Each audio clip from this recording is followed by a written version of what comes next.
各位朋友大家好，歡迎收睇漁文慢煮。今集我哋一齊嚟包餃子啦。你想學點樣自製餃子皮呢？可以睇返我上集拍嘅片。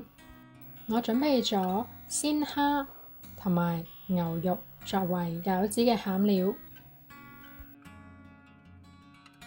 再預備一個洋蔥，幫洋蔥剝皮，準備半個洋蔥切粒，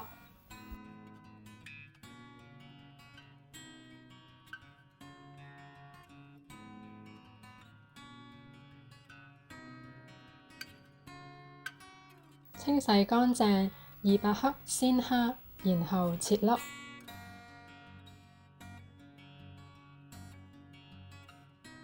準備免治牛肉，加入切好嘅洋蔥粒，然後撈勻佢。跟住落嚟蒸水就嚟啦，加入1湯匙嘅秘製醬汁。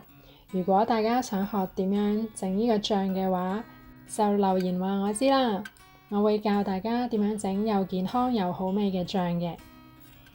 好啦，再攪一攪佢，撈勻啲，令佢易啲入味。加入1隻雞蛋，再撈下佢，等佢滑啲。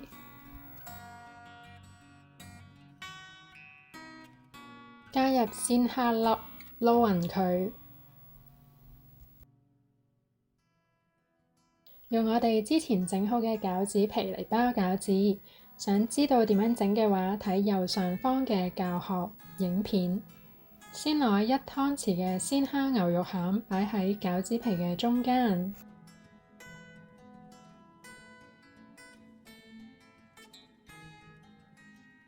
點啲清水喺餃子皮嘅周邊，等佢可以易啲黏實。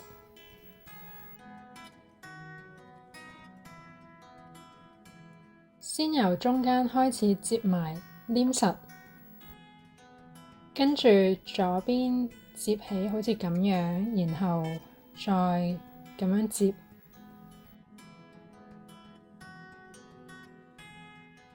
右邊都係同樣嘅手法，接2個，接。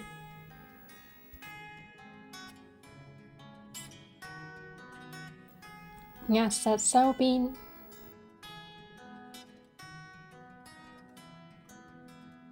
咁就包好一隻餃子啦。重複同樣嘅包法。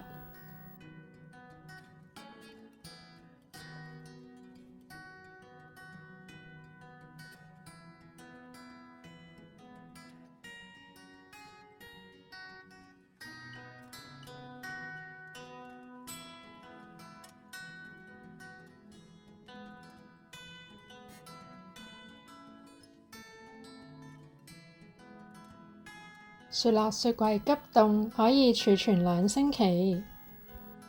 煲滾啲熱水之後，就擺啲餃子落去淥。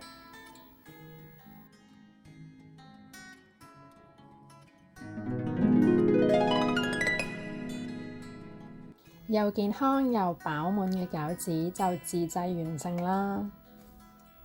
你可以準備醬油同香醋嚟點餃子食。試下食先。離遠已經聞到水餃香啦，餃子皮好紮實啦。而家咬一啖先。嗱，睇下裡面嘅肉都爆汁㗎，有濃郁嘅牛肉味同埋鮮蝦嘅鮮味配搭一齊，實在係太 match 啦。你都可以喺屋企試下學我咁整啊！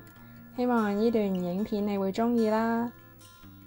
咁我哋下次再一齊整嘢食啦，拜拜。